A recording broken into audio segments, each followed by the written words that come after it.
नमस्कार साथियों, मैं विवेक आप लोगों का स्वागत करता हूं साहित्य गुरु यूट्यूब चैनल पे। और आज हम दृष्टि की किताब से कुछ महत्वपूर्ण तथ्यों को लेके आए हैं जो कि एग्ज़ाम के पॉइंट ऑफ व्यू से बहुत ही ज़्यादा इम्पोर्टेंट है। और ये जो तथ्य हैं पीवाईक्यूज़ के आधार पर उठाए गए हैं, क्योंकि पीवाईक्यूज़ में इनसे प्रश्न जो है 3-4 सालों में बहुत ज़्यादा बन चुके हैं। तो देखिए, आज हम उन महत्वपूर्ण तथ्यों को देखेंगे जो कि एग्ज़ाम के दृष्टिकोण से इम्पोर्टेंट है और हिंदी साहित्य के हर एग्ज़ाम में पूछा जाता है। तो चलिए आइए आज हम इन महत्वपूर्ण तथ्यों को देखते हैं और देखते हैं कि इनके बारे में क्या इम्पोर्टेंट है। देखिए, आगरा बाज़ार जो है आप लोगों ने शायद पढ़ा होगा और इसके बारे में कुछ लोगों को पता भी होगा। हबीब तनवीर की ये रचना है। तो देखिए क्या है, आगरा बाज़ार नाटक में इसका स्थान आगरा के किनारी बाज़ार का एक चौराहा है। तो आगरा बाज़ार जो नाटक है उसमें आगरा बाज़ार का एक चौराहा है, ठीक है। किनारी बाज़ार का क्या है, चौराहा है। नाटक के 2 अंक हैं, तो आपको पता होना चाहिए कितने अंकों में नाटक विभक्त है। तो 2 अंकों में यह बटा हुआ है। नाटक में हास्य रस का प्रयोग दिखाई देता है। इस नाटक में सामाजिक और सांस्कृतिक समस्याओं का चित्रण किया गया है और नाटक में स्थानीय संस्कृति और लोक जीवन का, लोक परंपराओं का चित्रण भी देखने को मिलता है। तो इस प्रकार का नाटक है, मतलब पूरे समाज को इसमें समाहित किया गया है। और देखिए क्या है, व्यापारियों का दर्द इतिहास के फलक पर आधुनिक समस्याओं के रूप में चित्रित किया गया है। तो मतलब कहानी या परिवेश तो ऐतिहासिक है, लेकिन जो व्यापारियों का दर्द है या जो समाज की जो सच्चाई है वह वर्तमान समय से जुड़ी हुई है। तो देखिए, ये जो नाटक है हबीब तनवीर के द्वारा लिखा गया है और बहुत ही ज़्यादा महत्वपूर्ण नाटक माना जाता है। और देखिए, जो दूसरा महत्वपूर्ण तथ्य है वह यह है, यह पूछे जाते हैं कि नाटकों को प्रकाशन वर्ष के साथ लगाइए और इनके रचनाकार कौन है। तो देखिए, आगरा बाजार जो है 1954 में प्रकाशित हुआ नाटक है, हबीब तनवीर के द्वारा लिखा गया है। वहीं आषाढ़ का एक दिन, अगर आप लोगों ने पढ़ा होगा, जो नाटक है 1958 ईस्वी की रचना है और मोहन राकेश के द्वारा लिखा गया है। बकरी नाटक जो है सर्वेश्वर दयाल सक्सेना का नाटक है, 1974 का नाटक है।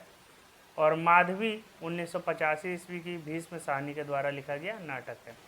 और देखिए, महाबली 2009 ईस्वी का रचना है और असगर वजाहत यह इसके रचनाकार हैं। तो ये जो आपके स्क्रीन पे दिख रहा है, ये सब इन सब से प्रश्न बन चुके हैं और ये इतने इम्पोर्टेंट तथ्य हैं कि इनसे हिंदी साहित्य में प्रश्न पूछे ना जाए ऐसा हो नहीं सकता। तो आप इन सभी को याद कर लीजिए और इनसे प्रश्न जो है स्वाभाविक रूप में बनते ही बनते हैं। चलिए आइए अब हम देखेंगे आषाढ़ का एक दिन। ये जो रचना है, जैसा कि अभी हमने देखा कि मोहन राकेश के द्वारा लिखित है, तो आषाढ़ का एक दिन एक ऐतिहासिक नाटक है। इसके पुरुष पात्र हैं कालिदास, विलोम, मातुल और दंतुल। इस नाटक के स्त्री पात्र हैं अंबिका और मल्लिका। तो पात्रों से जो प्रश्न पूछने का प्रचलन है बहुत ज़्यादा देखने को मिलता है। अब प्रश्न तो अब ऐसे बनाए जा रहे हैं कि पात्रों का नाम दे दिया जा रहा है, रचनाकार का नाम दे दिया जा रहा है, या उसकी जो प्रकाशन का समय है वह दे दिया जा रहा है। तो आपको पता होना चाहिए कि कौन सा पात्र कौन सी रचना में है। तो देखिए, इस नाटक में अपने परिवेश से कटकर दूसरे से जुड़ पाने का अंतर्द्वंद साहित्य की पीड़ा को उभारता है। तो ये सारी की सारी इस नाटक की महत्वपूर्ण चीज़ें हो गई। और देखते हैं क्या है। और देखिए, आषाढ़ का एक दिन महाकवि कालिदास के परिवेश, रचना प्रक्रिया, प्रेरणा स्रोत और उनके अचूक जाने की संबंध की कथा को प्रस्तुत करने वाला नाटक है। कालिदास की रचना की प्रेरणा अपने गांव से, परिवेश से और प्रकृति से प्राप्त होती है।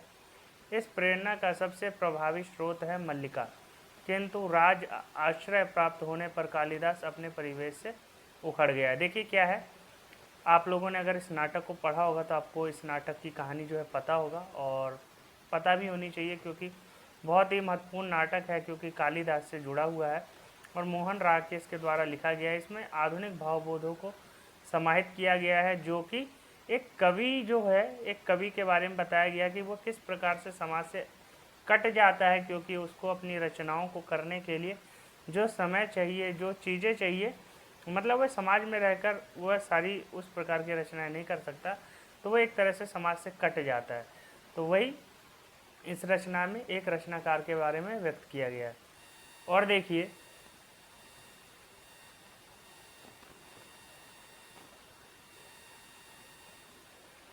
बकरी नाटक आप लोगों ने पढ़ा होगा। बकरी एक प्रतीक नाटक है।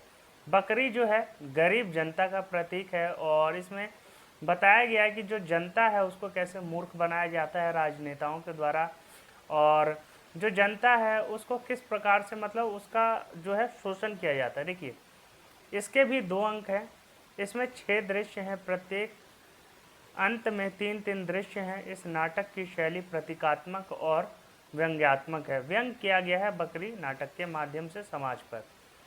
बकरी गरीब जनता का प्रतीक है। इसमें आम आदमी की पीड़ा का चित्रण है, भ्रष्टाचार और विसंगतियों का चित्रण है, समकालीन राजनीति की कुरूपता पर व्यंग किया गया है। तो देखिए बकरी जो है महत्वपूर्ण नाटक है सर्वेश्वर दयाल सक्सेना का, और इससे प्रश्न जो है बहुत ज़्यादा बनते हैं। वहीं देखिए माधवी। माधवी जो नाटक है ये 3 अंकों का एक नाटक है। यह नाटक महाभारत के राजा ययाति की बेटी माधवी की एक प्राचीन कहानी का वर्णन करता है। महाबली जो नाटक है, महाबली भी देख लीजिए। महाबली नाटक में भारतीय इतिहास के 2 महान पात्रों अकबर और तुलसीदास को कल्पना केंद्र में रखकर रचा गया है। गोस्वामी तुलसीदास गंगा तट पर बैठा अपना सारा समय ध्यान, भजन, भक्ति और साहित्य में लगाते थे, जबकि बादशाह अकबर चाहते थे कि वे उनके दरबार की शोभा में रहें। तो महाबली नाटक पर 2021 में व्यास सम्मान भी मिला है असगर वजाहत को। तो ये जो नाटक है, इस नाटक में अकबर और तुलसीदास का वर्णन किया गया है कि अकबर चाहता था कि जो तुलसीदास है वह भी उनके 9 रत्नों में आके सम्मिलित हो, और वह जो है उनके मतलब राज्य में रह के, उनके राज दरबार में रहकर रचनाएं करे और उनको मतलब एक तरह से अच्छा मतलब प्रतीत हो, इसलिए वह काम करे। तो तुलसीदास जो है मना कर देते हैं, वह कहते हैं नहीं मैं यहीं रह के रचना करूँगा, और वे अकबर की बात को नहीं मानते। वहीं देखिए 1 मिनट,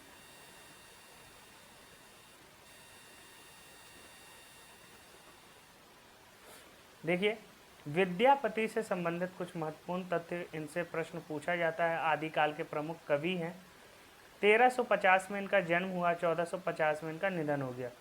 विद्यापति की उपाधि इनको मिली है। देखिए अभिनव जयदेव, कवि शेखर, कवि कंठहार, नव कवि शेखर, खेलन कवि और दशावधान, पंचानन, मैथिल कोकिल आदि, ये सारी इनकी उपाधियां हैं।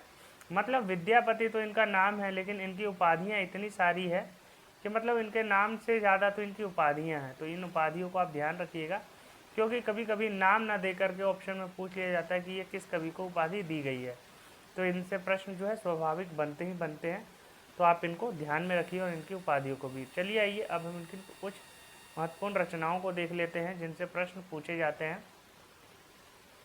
विद्यापति की जो रचनाएं हैं, संस्कृत भाषा की अगर रचनाएं देखें तो शैव सर्वस्व सार, गंगा वाक्यावली, दुर्गा भक्त तरंगिनी, भू परिक्रमा, दान वाक्यावली, पुरुष परीक्षा विभाग सार और लिखनावली, गया पतलव वर्ण कृत्य। और अगर हम इनकी अभट्ट की रचनाएं देखें तो इनकी अभट्ट की रचनाएं भी हम देख लेते हैं।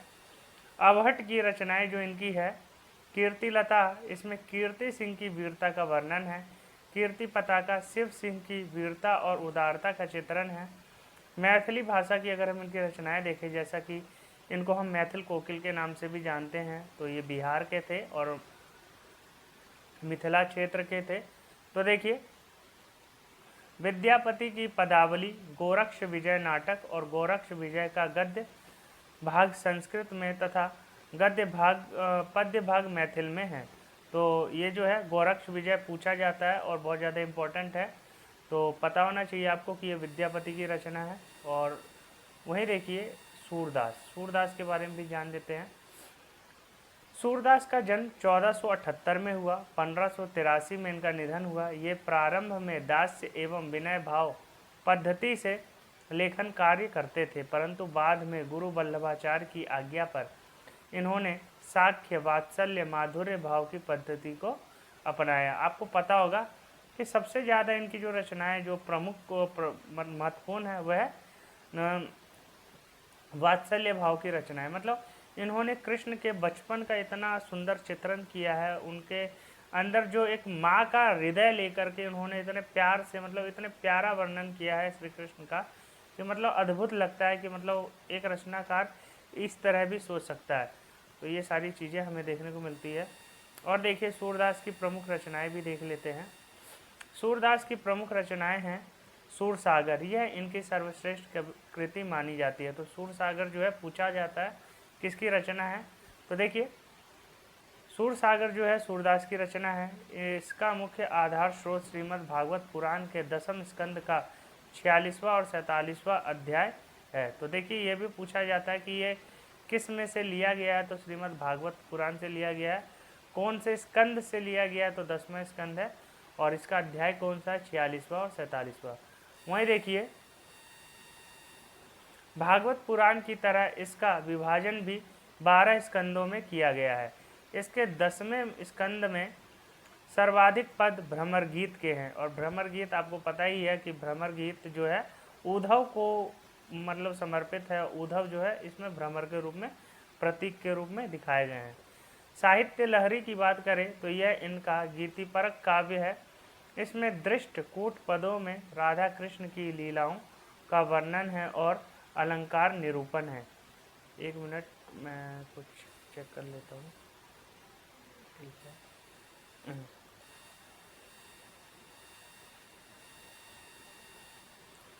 वहीं देखिए सुर सरावली, तो सुर सरावली जो है यह इनकी विवादित या अप्रमाणिक रचना मानी जाती है।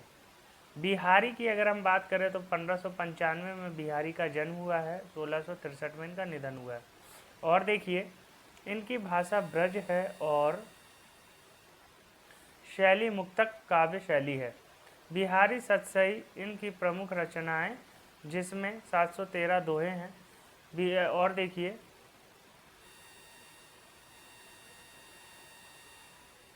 बिहारी सतसई का आधार ग्रंथ गाथा सप्तशती, आर्य सप्तशती एवं अमरूक शतक है।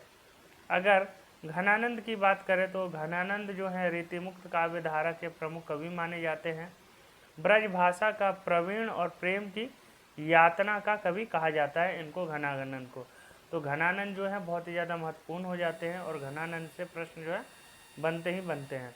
घनानंद की प्रमुख रचनाएं देख लेते हैं।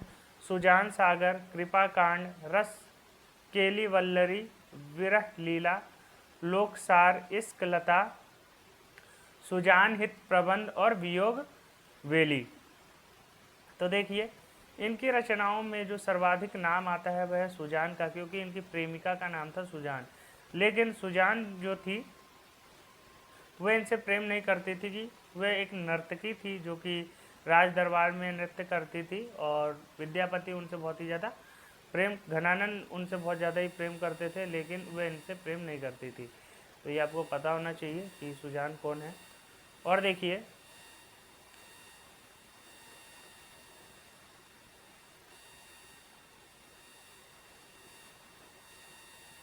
एक मिनट,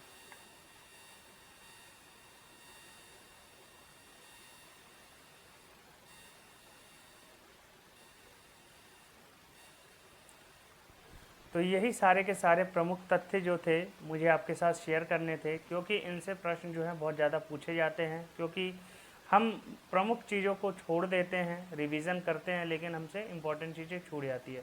तो आप इन सभी चीज़ों को भी ध्यान में रखते चलिए और ये सारी चीज़ें जो हैं प्रश्न इनसे पूछे ही जाते हैं। तो आप ये सारी की सारी चीज़ें जो हैं याद कर लीजिए और इसकी PDF जो है मेरे टेलीग्राम चैनल पे आपको मिल जाएगी। टेलीग्राम का लिंक जो है आपको डिस्क्रिप्शन बॉक्स में देखने को मिल जाएगा और आप टेलीग्राम को भी ज्वाइन कर लीजिए और इस चैनल को सब्सक्राइब कर लीजिए, क्योंकि इसमें मैं आपको नेट, TGT, PGT, हिंदी साहित्य से जुड़े सभी एग्ज़ाम्स के लिए बहुत ही बढ़िया कंटेंट प्रोवाइड करता हूं और आपको जो है मतलब फ्री ऑफ कॉस्ट PDF भी प्रोवाइड करता हूं। तो आप मेरे साथ जुड़िए और चैनल को सब्सक्राइब कीजिए और भी अपने दोस्तों के साथ शेयर कीजिए और कमेंट ज़रूर किया कीजिए कि आपको किस टॉपिक पे समझ में नहीं आया या किस टॉपिक पे अगली वीडियो चाहिए, तो मुझे उस वीडियो को बनाने में आसानी होगी।